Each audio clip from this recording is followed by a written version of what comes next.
Өзүм Барпиева Аида Назарбаевна 69-жылы туулгам. Үй бүлөлүүмүн, 5 балам бар. Келин алганбыз, кыз бергенбиз. Өзүм мугалиммин, кыргыз тили жана адабиятынан, эле картуунун отличниги.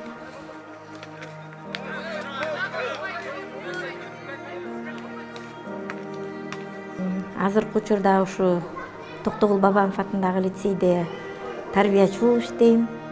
Айыл чарба жумуштары боюнча директордун орун басары.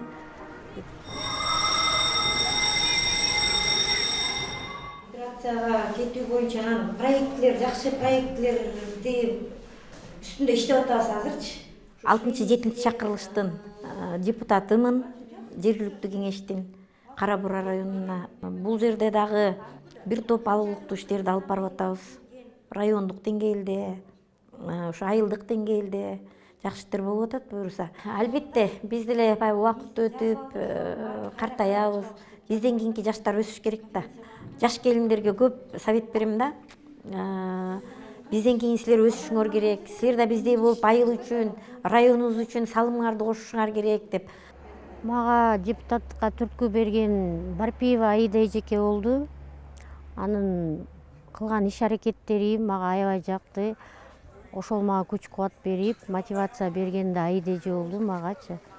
Анан мен да ушу аялдардын арасынан кантип эле депутат айымдар болбосун деген немеде 7-чакырылышта депутатка коеюн деген оюм бар. Саламатсызбы, Арген Тургунбекович? Жакшы, Кудайга шүгүр. Өзүңүз кандай? Жалгыз айым болгонуна карабастан бүгүнкү күндө эң активный, анан кийин инвестиция боюнча да иш алып барып, коомдук уюмдар, эл аралык уюмдар менен иш алып барып, бүгүн аябай бизге колдоосу, жардамы өтө жогору да. Инвестиция айта кеткенде Чоң Кара Буранын 32 миллионго долбоор өткөн, финансирование толук болуп калды. Бүгүнкү күндө 2021-де иш аяктайт да, ишке берилет. Ага бул эжекенин салымы чоң. Ошо Чоң Кара Бурада мечит салынып атат 4 миллионго. Ошондор Дасан Арыспечке барып, ошол эле Катар мамлекет арабтар менен тегише чогуу акылдашып, бүгүнкү күндө пайдага туруп калды.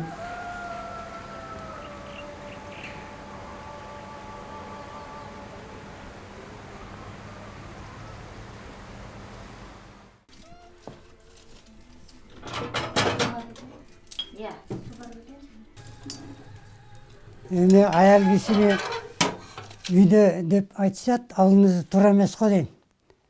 Мындай сыртта деле иштесе болот, депутаттыкка шайланса деле болот.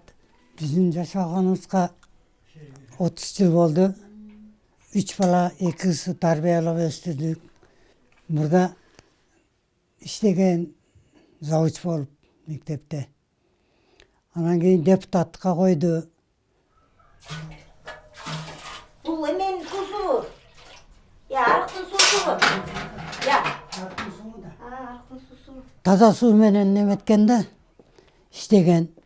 Анан таза сууда мындай ушундай кылайын деп атам, элге иштеп берейин деп атам деди. Макул дедим, иштей бер, кызматын кыла бер.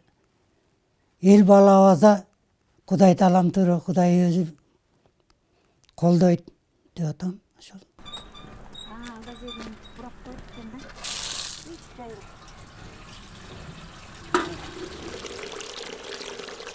Ушул жаңы 32 миллиондук проекти менен айылыбызга буюрса суу келип калды. Эми азыр резервуарга куюп атат.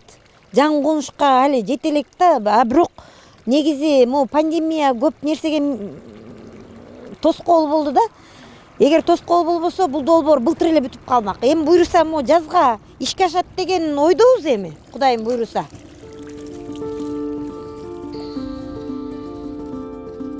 Аял боюнча эле калбаш керек экен да. Үйдөгү эне аял, балдарга тарбия берүүчү, коомдук жерде дагы көп нерселерди чече алат да аял киши. Эне бул дүйнөнү кармап турат экен да. Дүйнөнүн түркүгү эне болот экен.